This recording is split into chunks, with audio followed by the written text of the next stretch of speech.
ఏదైనా సంబంధాన్ని నిర్మించుకోవడానికి ఎంత సమయం, కృషి అవసరమో దానిని కొనసాగించడానికి కూడా అంతే కృషి అవసరం. ముఖ్యంగా ఈ సంబంధం ప్రేమతో కూడినదైతే అది ప్రతిరోజు ఏదో ఒక దశను దాటవలసి ఉంటుంది. ప్రేమతో పాటు ఇద్దరు వ్యక్తుల మధ్య ఈ సంబంధం నమ్మకం, నిజాయితీపై కూడా ఆధారపడి ఉంటుంది. అలాగే ప్రజలు తరచుగా తమ భాగస్వామి గురించి అభద్రతా భావాన్ని కలిగి ఉంటారు. ఒక సంబంధంలో మన భాగస్వామి ఇప్పటికీ మనల్ని ప్రేమిస్తున్నారా లేదా అనే ప్రశ్న మన మనసులో రావడం ప్రారంభమవుతుంది. ఈ ప్రశ్న నిరంతరం మనసులో మెదులుతున్న వారిలో మీరు కూడా ఒకరైతే దాని గురించి తెలుసుకోవడానికి కొన్ని సంకేతాలున్నాయి. ఈ రోజు మీరు మీ భాగస్వామితో మీతో మనసులో తెగతెంపులు చేసుకుని మిమ్మల్ని ఒక ఎంపికగా చూస్తున్నారని సూచించే 5 సంకేతాల గురించి తెలుసుకుందాం. ఈ రోజుల్లో మీ భాగస్వామి మీ సందేశాలను లైట్ తీసుకోవడం ప్రారంభించినట్లయితే దాన్ని తేలిగ్గా తీసుకోకండి. ఎవరైనా ఎంత బిజీగా ఉన్నా తనకిష్టమైన వ్యక్తుల కోసం సమయం వెతుక్కుంటారు. అయితే మీ భాగస్వామి చాలా రోజులుగా మీ సందేశాలను విస్మరిస్తూ ఉంటే మీ భాగస్వామి మీతో కలిసి ఉండడం పట్ల ఆసక్తిని కోల్పోతున్నారనే సంకేతం ఇచ్చినట్టే.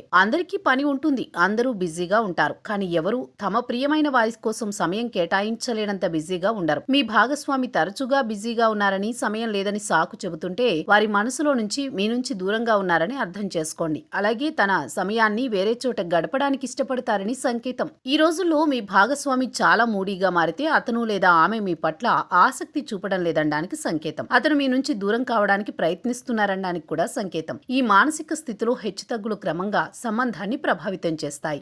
మీరు మీ భాగస్వామి గతంలోలా ఎక్కువగా మాట్లాడకపోతే, వారి పొడవైన సందేశాలు తగ్గిపోతే దానిని తేలిగ్గా తీసుకోకండి. సంభాషణలు లేదా సందేశాలు మునుపటి కంటే తక్కువగా ఉండడం అంటే మీ భాగస్వామి ఇప్పుడు మీ పట్ల ఆసక్తిని కోల్పోయారని అర్థం.